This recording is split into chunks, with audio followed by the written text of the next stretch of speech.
Hello, my gorgeous divas. How are you tonight? I am well. Sorry, I'm like a minute late. I was trying to do something to this noggin of mine. Um, I overplucked my unit right up in here, so I'm trying to uh get it blended really well.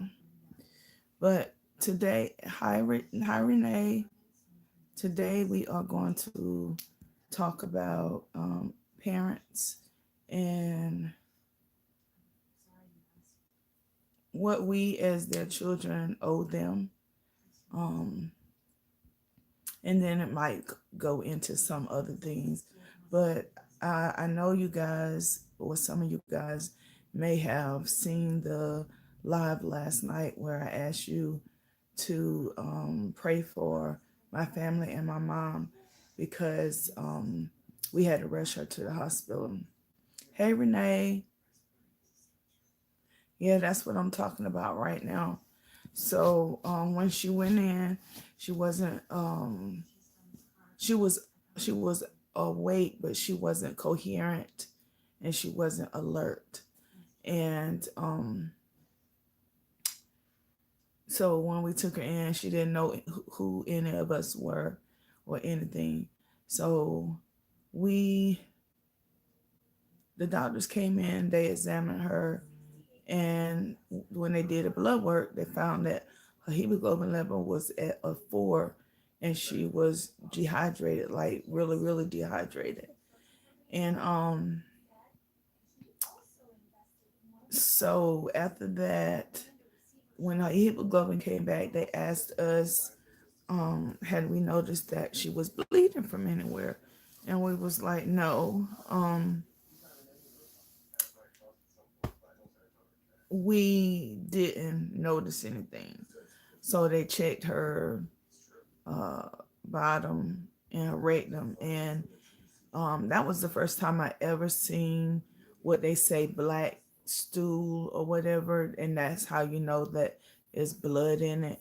And I always wondered what it looked like, but I sure didn't want to find out on my mom. But luckily, they found that part. They don't know exactly what's causing the bleed, but they think it's not a hernia, a ulcer, or she got part of her bowel is perforated. So they're doing a colonoscopy. Where they did a colonoscopy today, and they did a GI um, test, and I'm going to call in a few minutes because let me tell you. Oh, and the other good news is they took her out of ICU because after they gave her um, just 7 bags of blood.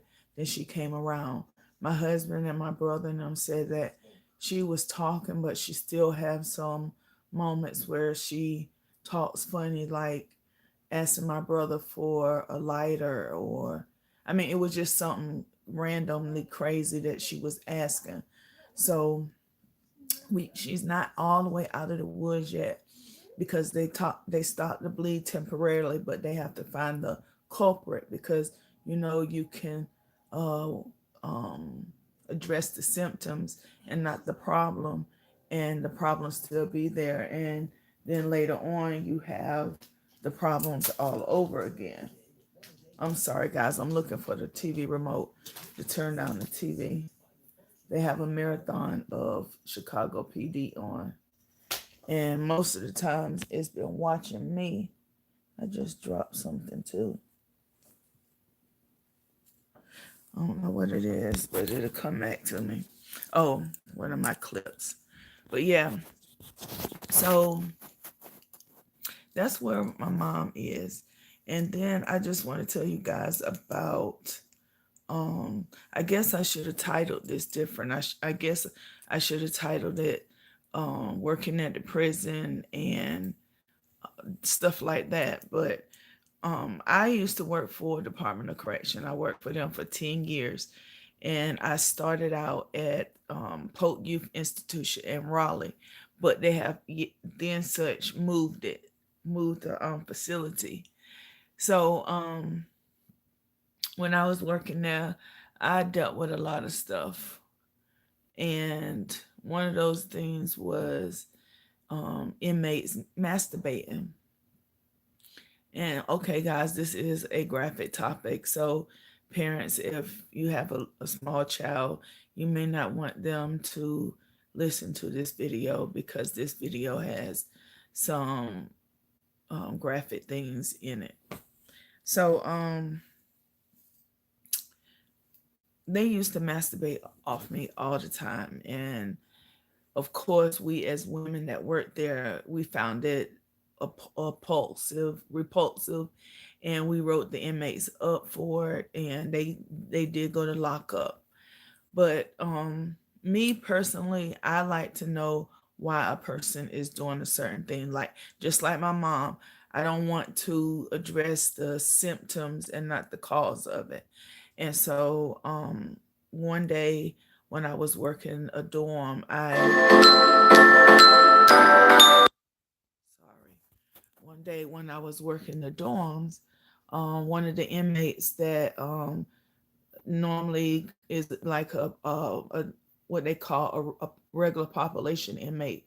So they have their own dorms. And so one day I asked one of them, I said, um, what do you get when you masturbate off me? Don't you know that makes me uncomfortable?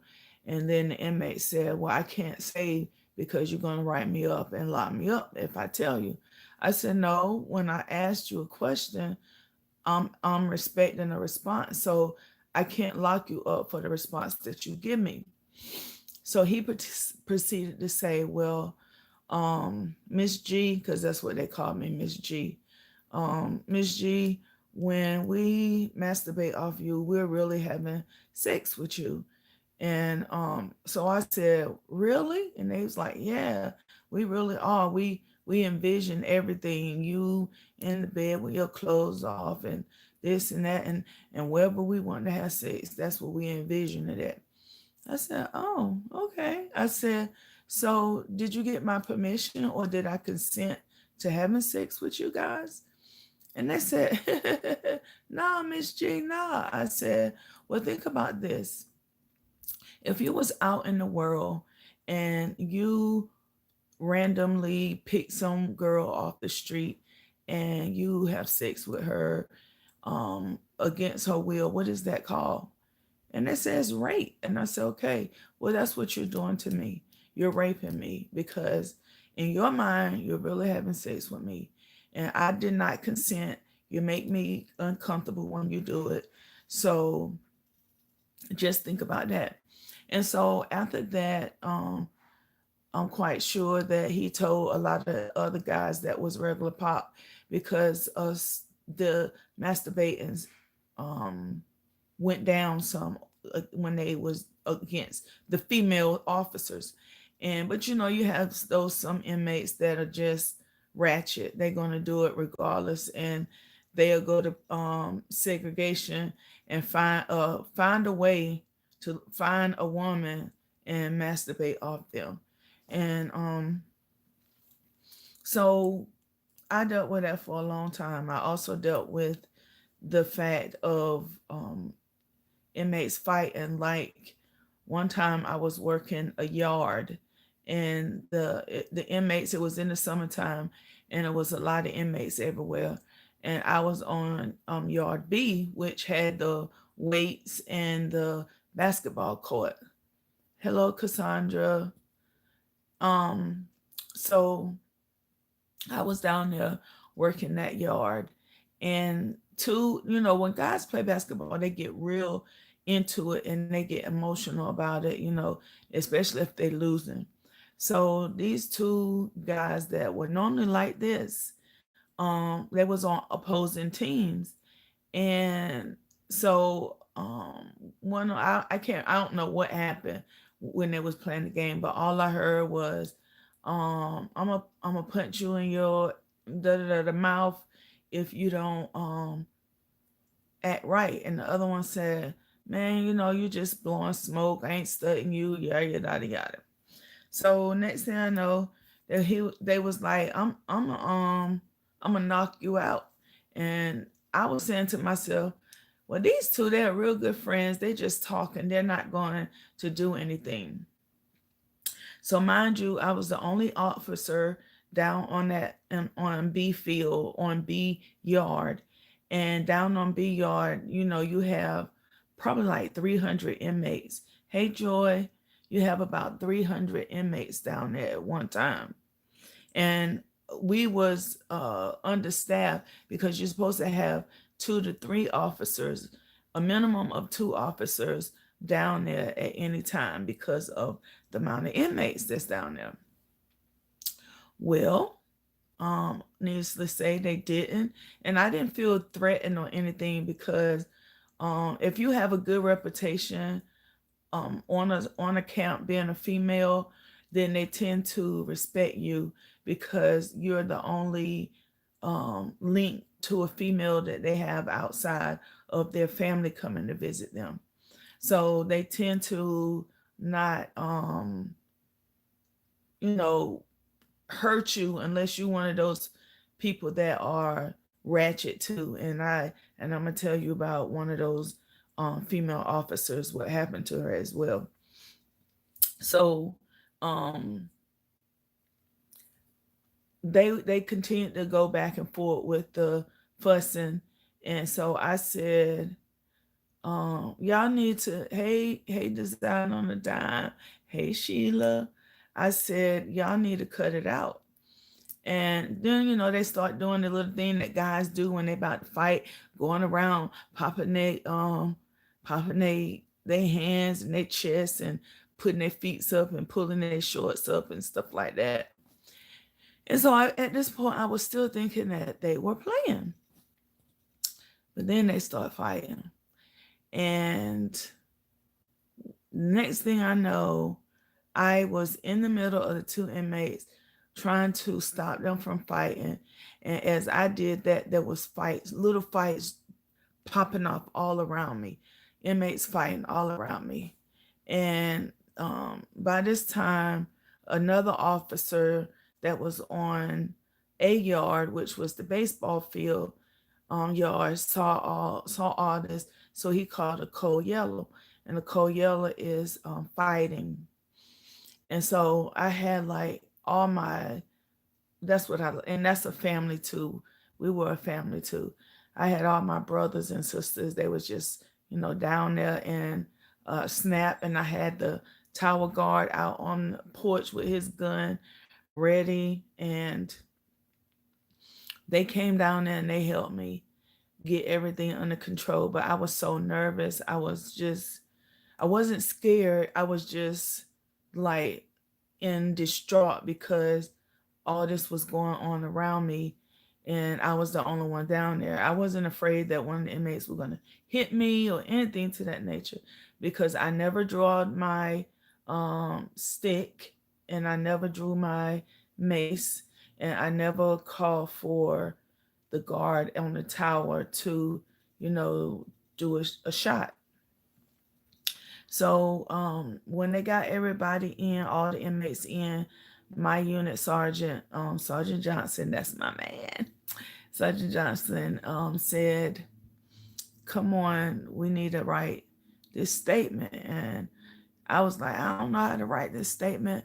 I don't know where to start. You could just write me up because I'm not writing it. I'm just da da da this and da da that." So this is how our sergeants, lieutenants, and captains work on our shift. If there was something that happened and um, one of the officers may have been in the wrong, they may have took it a little bit too far, but if you was involved in that code yellow, after shift, we went back to the lineup room. We all sat down and we all wrote our statements.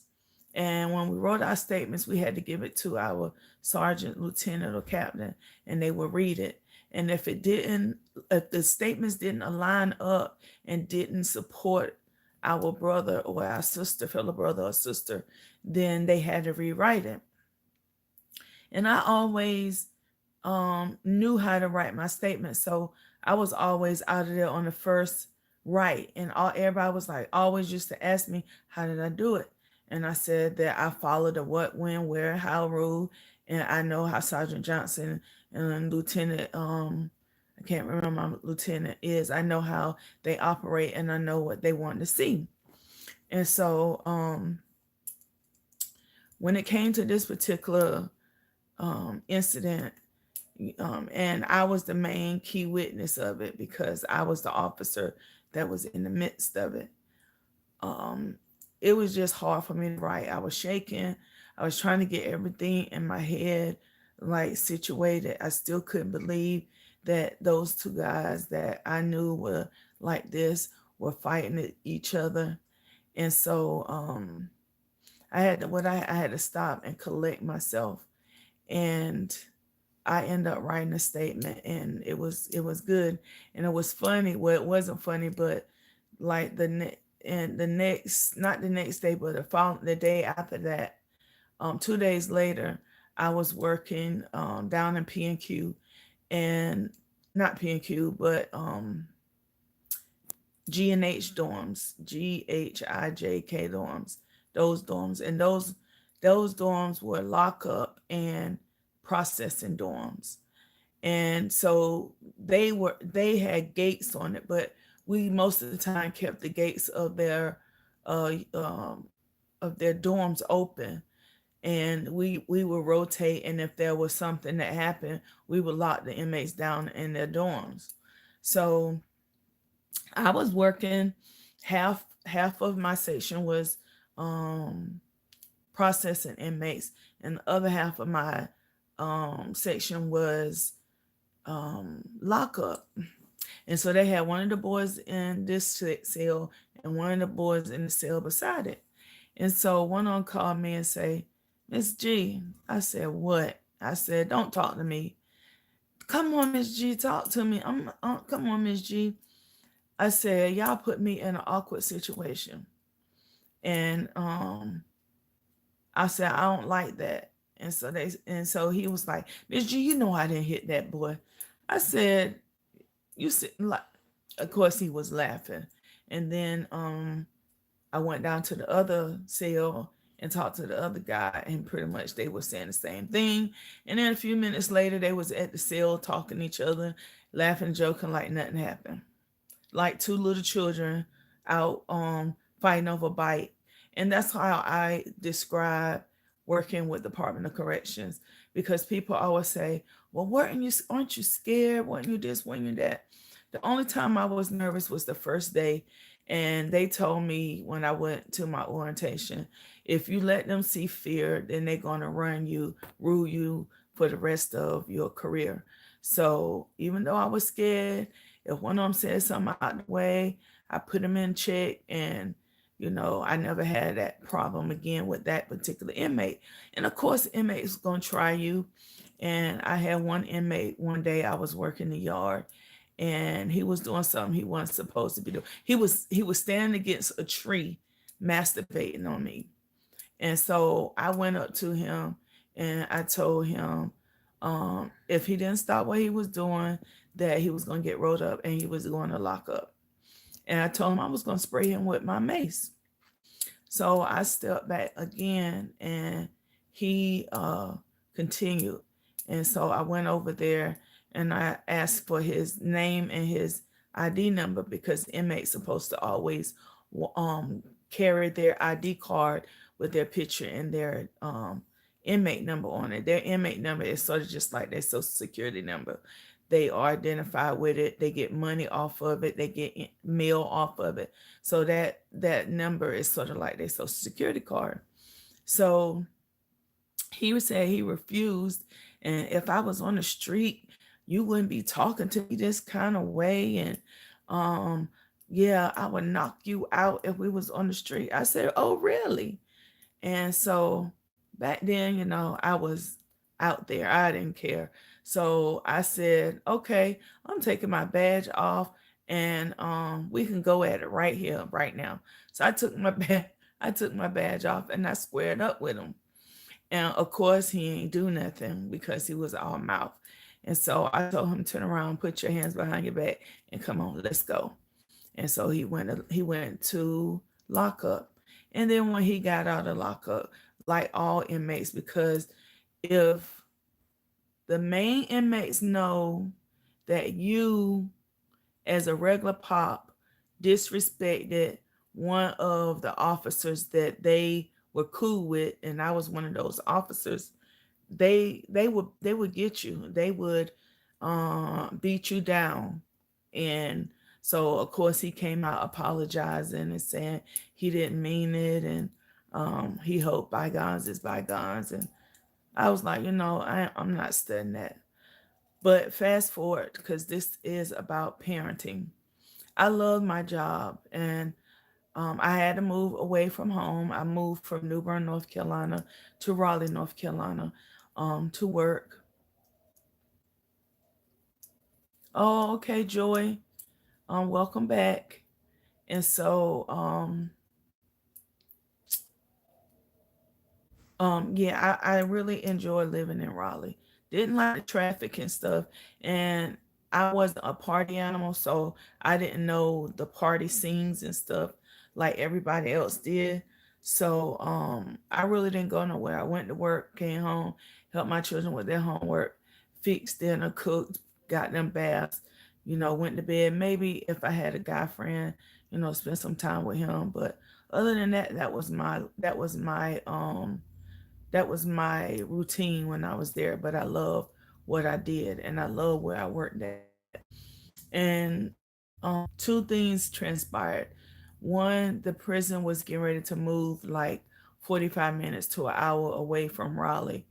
And I was only like maybe 15 minutes, 10 minutes if it was no traffic, the unit, and went and moved to where the unit was going.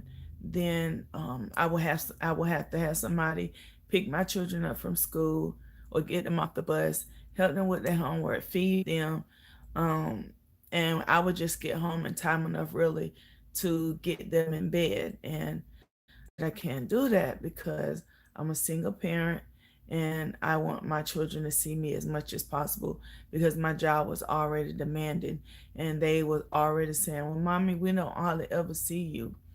So then the tragic happened with my mom. I was working a tower one day, and this particular tower was the tower where all the trucks came in, the gate where the deliveries came through and different things to that nature. So I was in charge of that. But after a certain time of the day, when trucks and stuff stopped coming, they would shut that gate down, that tower down, and I would come down and I would go to another assignment. And that was most likely relieving officers for their breaks, or whatever. So this particular day, the phone rang, and it was um, them saying that they had an emergency phone call for me, and so they patched me through. And it was my sister, my oldest sister, and she said, "We need you to come home," because I was the person that signed all paperwork for my mom. Back then, even though I was so far away, my family really depended on me. And it's kind of funny now that my older sister has taken up the bulk of the bear of my mom now. But so she said that you need to come. Mama's in the hospital. They don't know if she's going to make it through the night. She has to have emergency surgery. So of course, I was like, I'm coming on my way. I'll be there in a bit.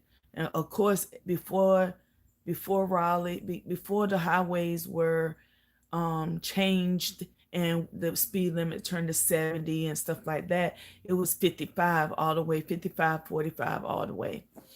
And so it was raining cats and dogs that day too. Like you really couldn't see in front of you. And so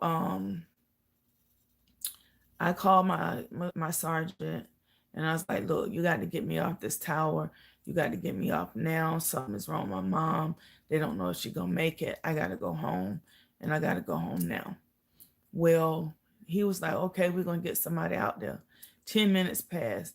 Nobody came. I called him again. I said, look, Sarge, I said, I'm not trying to be, pig-headed or stubborn or inconvenience or whatever, but this is my mom I'm talking about. And if somebody is not out here in the next 5 minutes, I'm walking off this tower, and y'all do what y'all want to do to me when I get off this tower or when I come back to the institution, whenever that is. So needless to say, they had somebody out there in 5 minutes, and they thought that um, that because I think I requested that day off or something, and because that call came in the same day, they thought that I was trying to get off from work because of the what I asked for previously, and so um, they was like, when I got off the tower, they was like, you need to make sure you bring documentation about your mom. You need to do this and you need to do that. You need to call us when you get to town. And so what they was trying to do, they was trying to time me from the time I left the institution to the time I got to home and called them, because they knew it took almost 3 hours to get there. And so when I called them and it was like an hour and a half when I got home. Needless to say, I was flying down the highway and it was raining, but I wasn't thinking about me. I was thinking about my mom. And if she passed away and I didn't get to say goodbye, or hold on for a second, guys. Go clean up that hallway bathroom. Wendell said something about it. What you saying about? He said you need to clean it up. All right, I'm back, guys. So, um, I got home in an hour and a half. I got back to New Bern, hour and a half into the hospital. And actually, I got back to New Bern an hour and a half, dropped my children off. And then, and all this was in the time frame. I had to go home to my house in Raleigh. I had to pick up my children, and then I had to go to New Bern. And I did all that in an hour and a half. And so when I got there, my mom was like out, like she was not responsive. She was unconscious. She looked like she was laying in a coffin. I mean, she looked dead. But me, I had to stay strong because I was the one that my siblings looked up to. And so when I got there, I had to sign the paperwork about, all the life support things and having surgery and all that kind of stuff. And so as soon as I got there, they was willing her into surgery as soon as I signed the paperwork. And so when I called my unit, they was like, you're not in no New Bern. It's an hour and a half. You still should be on the road. And I said, look, I don't have time to argue with you guys. I'm dealing with a lot on my plate right now. I said, you asked me to bring you documentation. I'm going to bring it to you. But right now, you say what you want, do what you want. I'm here with my family, and that's it. I'll call you when it's an update. I'll let you know when I'm getting ready to come back. And I hung up. So during the surgery, they came out and they told us that it was touch and go, that my mom was bleeding internally, and she was bleeding from, they couldn't find the bleed. They couldn't find the bleed where she was bleeding from. And they had went in and they did all that they can do for her. And now it's up to her body to heal itself. And so they prepared us for the worst, told us that, we need to get our affairs in order because they didn't think she was going to make it, within outside of the week. And of course, I was a prayer warrior. My grandmother was a prayer warrior. You know, my brothers and sisters, they even became prayer warriors. And my pastor at the time, he prayed. And so that's all we did every day, all day. I don't even really think I slept that much. Prayed, talked to God, telling God, you know how you do. God, if you do this, I'll do that. God, if you bring her through, I would do this. And so that's what I did. I know I did that a lot. And um this had been the second time that my mom had been really bad off and I wasn't there. And so I was given the opportunity that was that they was just opening, but I wasn't gonna be working in um I wasn't gonna be working in uh in the correction part. I'm sorry guys, it's really dark right now. Um oh, it's still going. I thought the wash was finished. I thought that so I wasn't working in the same department that I was working in before. I was going to work as a case analyst, and that is where you process inmates, not a case analyst, but a case manager. And that's where, your inmates came and you gave them their jobs and assignments and different things to that nature. And so when I came home, of course, I felt better because I was near my mom, and I knew that if anything went wrong with her, that I would be there to take care of her. So when fast forward to now, so when my I got a phone call yesterday morning from my baby sister. She's a twin, but she's still the baby. This is not where I needed to be, guys. I know I'm off subject, but I don't like my units way back there. I needed to come right here where my hairline is. But anyway, that's neither here nor there. I just put some what you call it? Oh, she couldn't get up. And my mom, she's been sick. And so my mom only weighs about, well, not about, she only weighs 95 pounds. And so if she lose too much more weight, her body is gonna, your body will start eating at its organs and all that different kind of stuff. So anytime she gets sick, we have to be on top of it. So um everybody was called, my brother, my older sister, and everybody went back and forth to her house. And of course, they waited for me to get there so she could go to the hospital. And so I said, when I talked to her, I was like, Mom, you okay? And she was like, she didn't know. And I said, Mama, who am I? And she said, I don't know.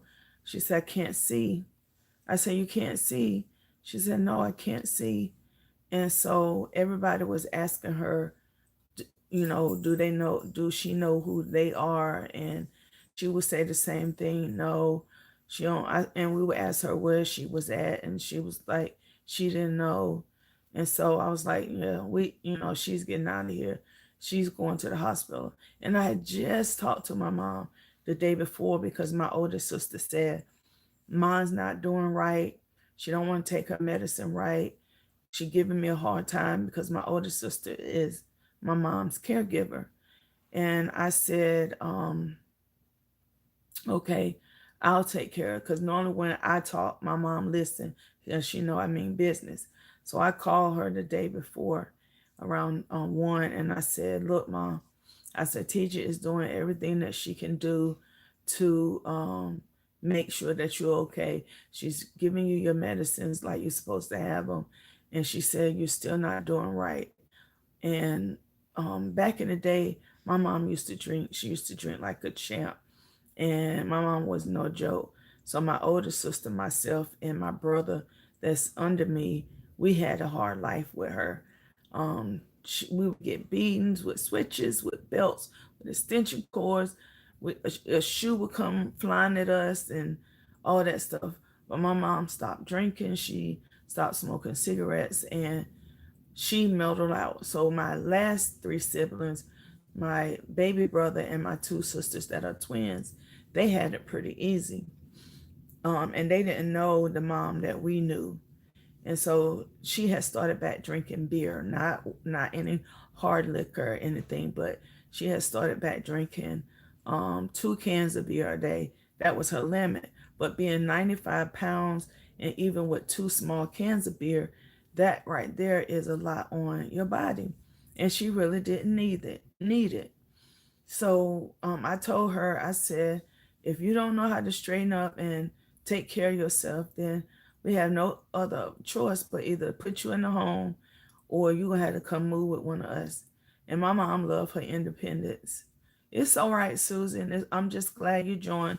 We're talking about parenting, and I talked about my experience being a correctional officer. That part of the video, of course, you can go back and watch it. But I told her, I said, Mom, if you don't straighten up, then we have no choice but to put you in the home and you have to come live with us. And she is very independent. When we had Hurricane Florence here, and she had to come stay at my house, and I think she was at my house for like 8 days, and she was so miserable because she wanted to be home on her own. And then she had just lost her dog, and her dog was like her child. Okay, that was my brother. He was texting us and saying that they was moving my mom to the second floor, which is a good thing. And he didn't know. I think the rest of it said they didn't know the room yet.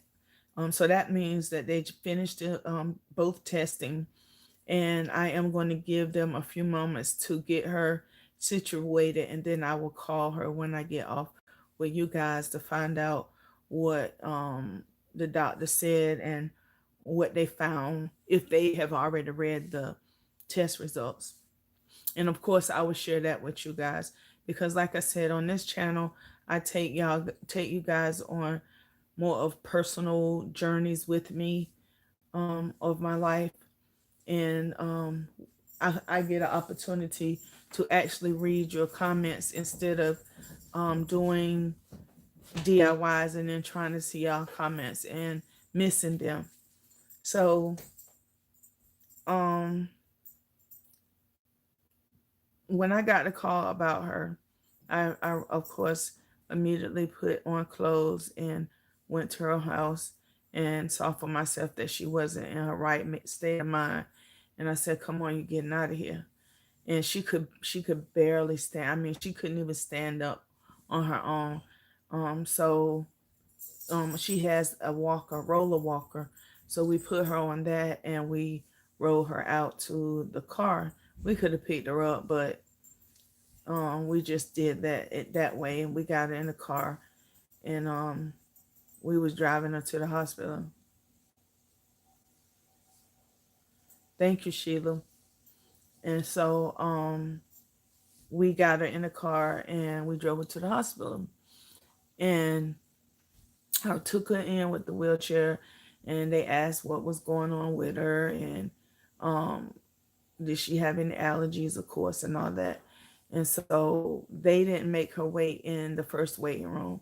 She went straight to the second waiting room, and we didn't even have to wait a good 5 or 10 minutes because they was coming to get her.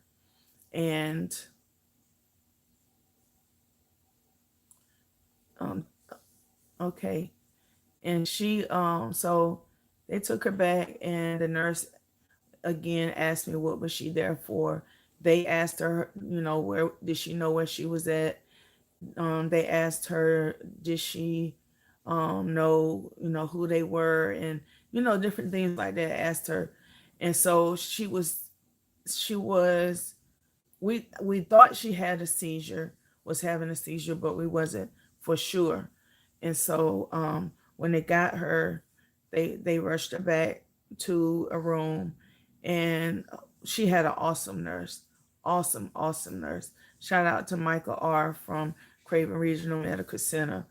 You are the man. Thank you so much for everything that you did for my mom, and um, I am most graciously appreciated because of you.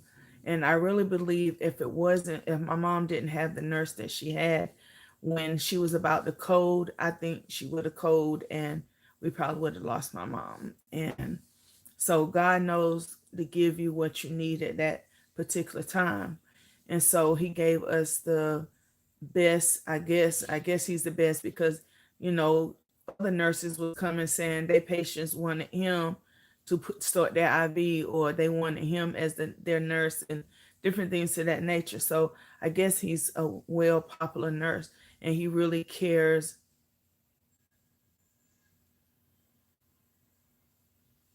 Yes, yes. Yes, Susie, that he does, and I am so glad for that.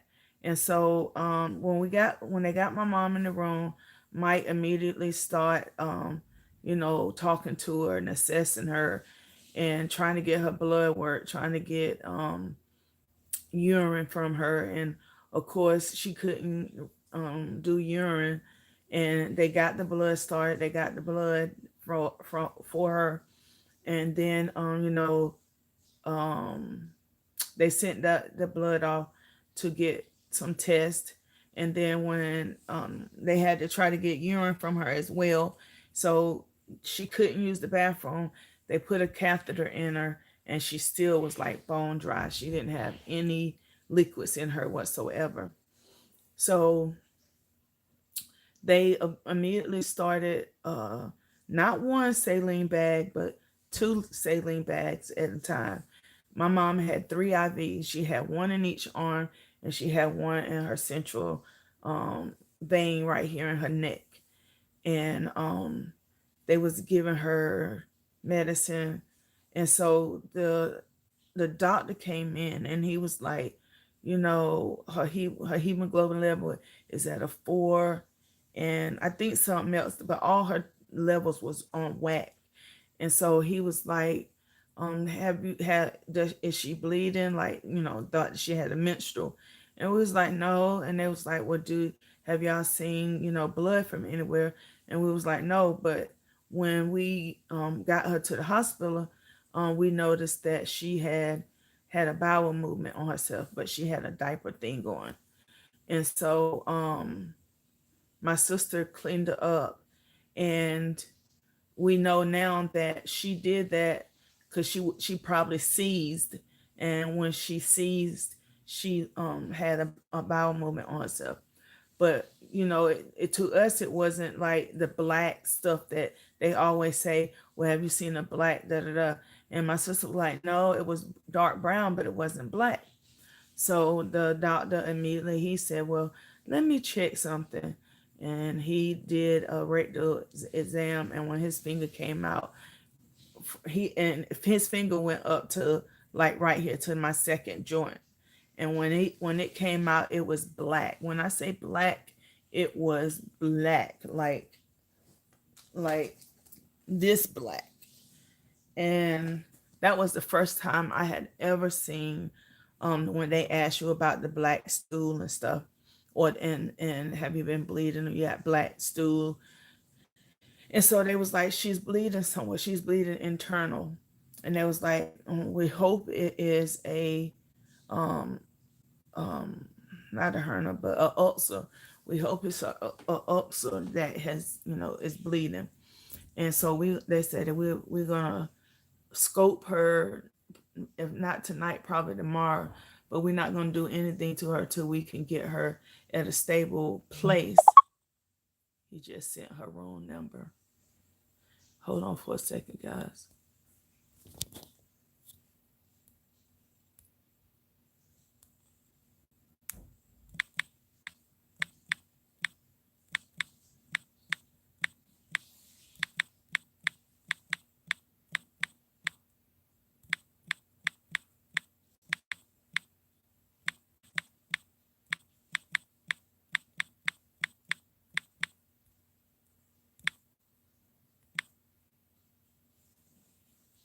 I got 8.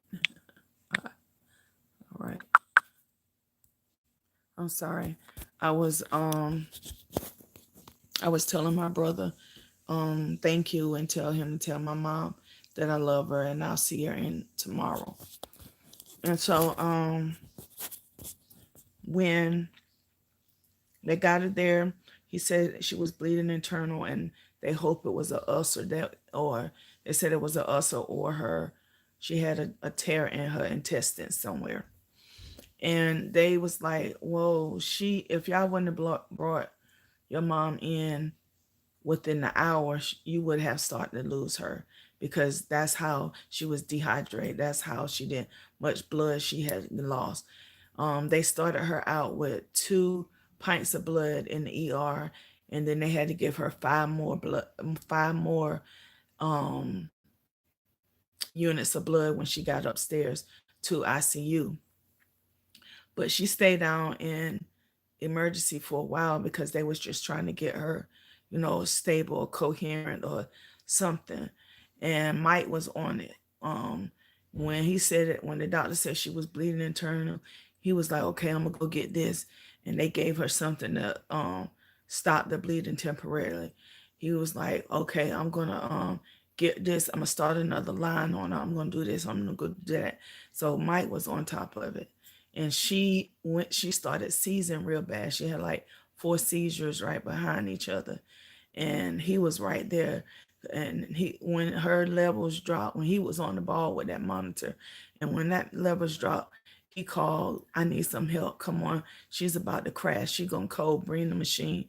So he was on it. So they, everybody was coming with the machines and stuff, but Mike got her equaled out and leveled out. And so, like I said, props to him, because sometimes you go to our emergency room and you get crappy service, but I'm so glad that God gave us him. And so they got her, they got the bag of blood in her, and she wasn't herself still, but she was a little better because she would say, I'm cold," or she was able to tell you something is not right, something is wrong, something is wrong. Yes, he did. And she was like, she could tell you that something was wrong. And so, because she could say that, I was like, "Mike, she said that something is wrong, something, she don't feel right." And he was like, "Yeah, she's getting ready to go into another seizure." And sure enough, she went into another seizure. And so he was, right there on top of everything. So he gave her some. He said, "We need to give her this, we need to give her that." And they gave her. They didn't want to give her any pain meds, and they didn't want to give her too much to sedate her because she was already in a confusion state, and they didn't want her to be, so gone that they didn't know if she dropped into a coma, a permanent coma. So they gave her like a vial of Ativan or something like that, and just to calm her down a little bit because she was real agitated. At one point, she was like, "I'm walking. Come on, come walking with me." And she was in the bed, and she was literally doing her feet like she was walking.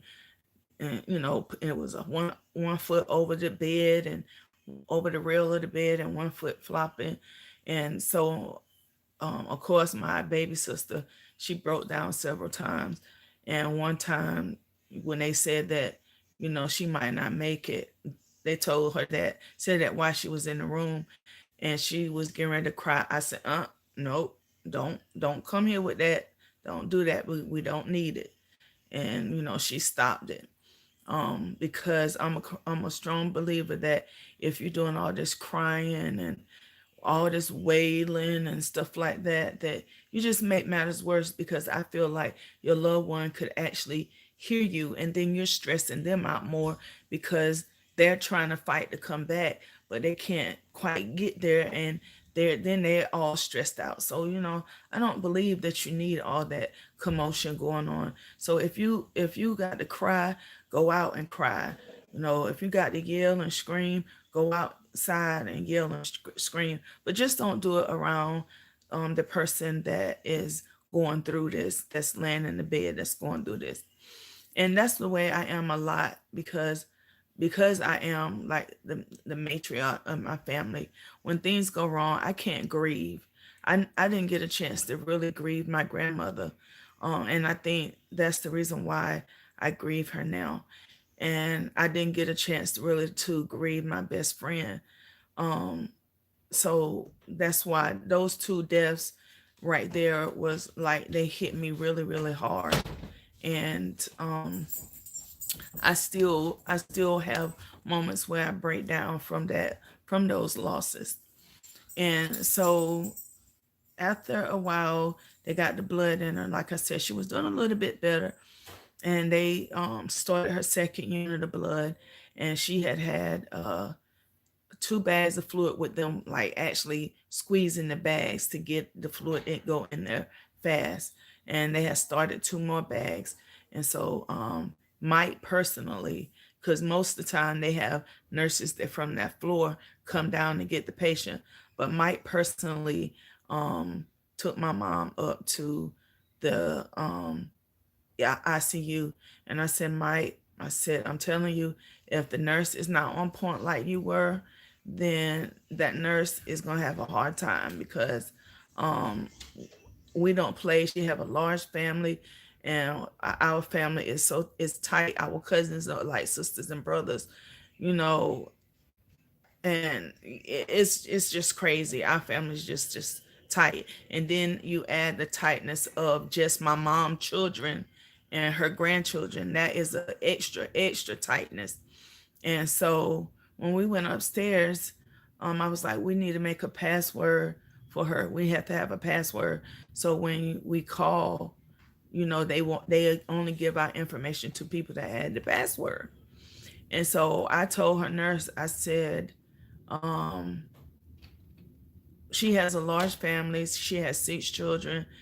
We all gonna probably be bothering y'all, harassing y'all, trying to figure out what's going on with our mom, because in ICU only one person could stay in the room with her overnight, and then only 2 people could be back there with her at a time. And so he was like, well, can't y'all talk to amongst one another? I said, yeah, we can do that, but we live in separate. Some of us live out of town, and her grandchildren live out of town and in college, and her nieces and all that. Her grandchildren and all that. So I said we'll do as much as we can to coordinate with each other, and we have a messenger page, and we have a messenger page for, it's the Sutton Hall family reunion, and everybody in our family is pretty much in that group. And then we have another group that's um our Thanksgiving party, or our Christmas party, because we have a Christmas party every year. Just my siblings and my nieces and nephews. We have a party Christmas Eve because it was so much on my mom with having all of us come at one time on Christmas Day. And so we would lounge out what time we was going to go and get our gifts. But once we got our gifts, we would still stay there so we can communicate with our sisters and brothers and our nieces and nephews. And so we said, okay. And when we left my mom, she was a little bit better. She was able to tell us, well, actually, let me go back to the emergency room right quick. So as I told you, she could not recognize anybody. She didn't know who anybody was. She didn't know where she was at.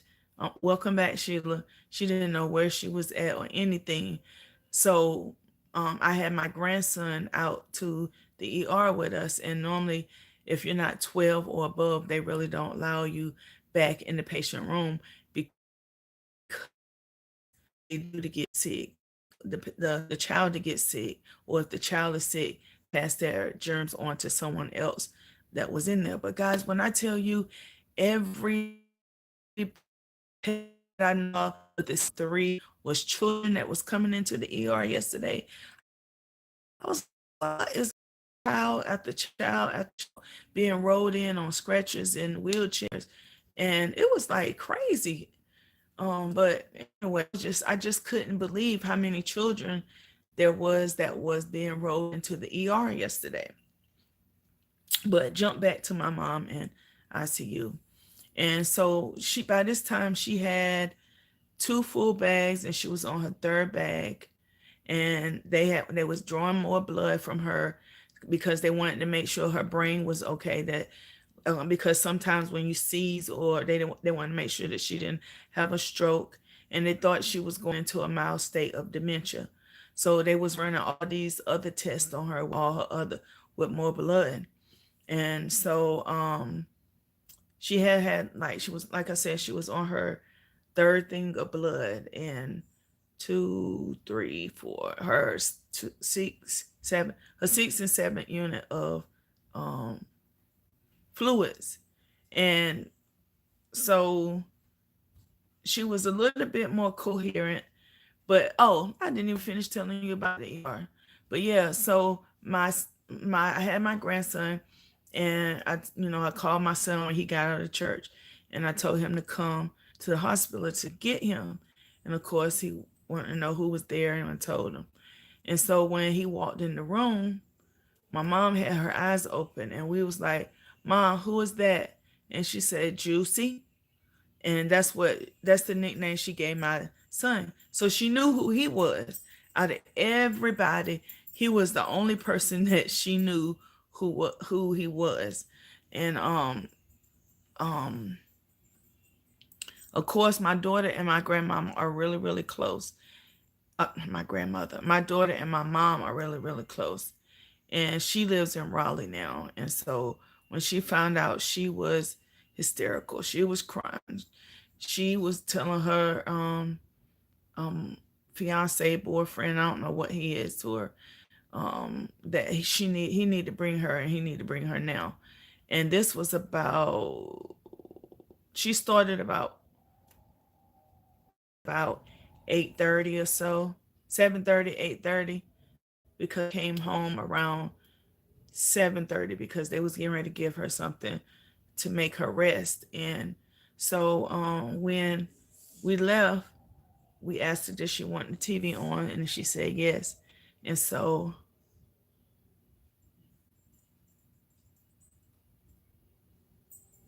wow, yeah.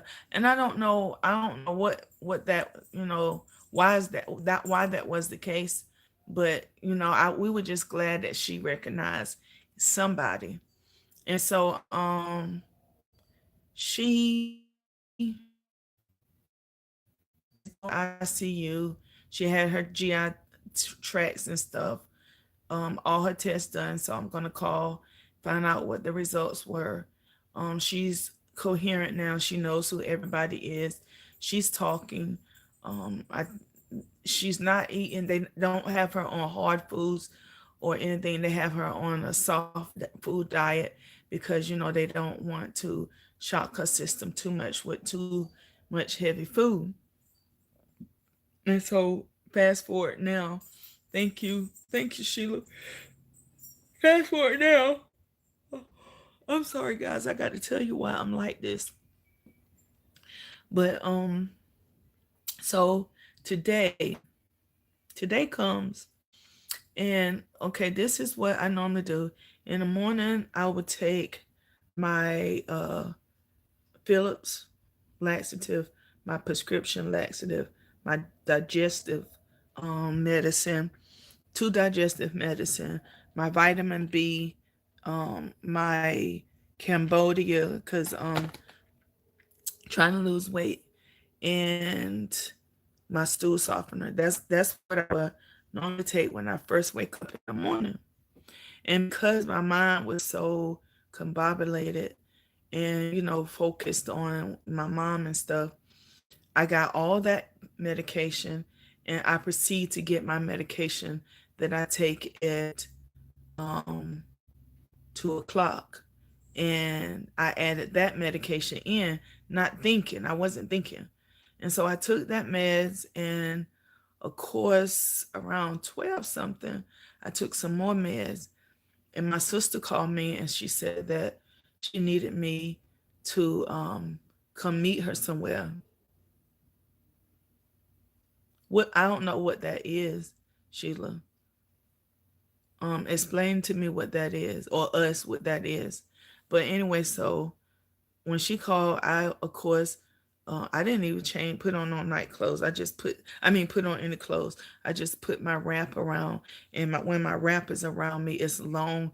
You can't tell that I don't have on a bra, and my pants look like they are kind of like knickerbockers or whatever you want to call them. So, and I went out to meet her, and I noticed when I left her, when I was leaving her, my mouth started getting dry, and I started to get like woozy or drowsy. And I was like, what is going on with me? And really, I got in the car, and did I make another stop? No, I didn't make another stop because I realized what happened. I realized that I had taken all those meds at one time, and that medication was hitting me. Oh, yes, I did. Where did I go? Where did I go? I can't even remember where I went, but I remember telling the person, oh, I know where I went. I went to Planet Fitness because I'm getting ready. I was trying to make sure that my membership was still, okay, so I can go work out. And I was supposed to go work out today, but I was so drilled up, guys. When I was filling out all the information and talking to the girl, I was like, I accidentally took my medication, and I'm going out of it. I said, I gotta leave. I gotta go because if I don't, I'm not gonna be able to go because I'm gonna pass out sleep. And so I got in the car and I started praying, God, let me get home. God, let me get home. And I was literally driving down the street trying to keep myself awake. And I know there was times that I fell asleep. I know there was times that I fell asleep. And because I would catch myself do that. And God was with me, guys. God was driving that car. I mean, because by the time I pulled up in my yard, I didn't have enough energy to do much of anything but to get upstairs and lay my head on the pillow. And I thank God for that He was with me and He covered me. And so, guys, I know I'm supposed to give you guys the winner of the 8 gallons tonight, but I'm gonna be honest, I haven't had an opportunity to give away, and I pray that you understand and have patience with me, and both on this channel and on Design on a Dollar. So, guys, it's an hour now, and I'm gonna get off with you guys, but I want you to remember to always stay gorgeous and always stay a diva. And I will talk to you in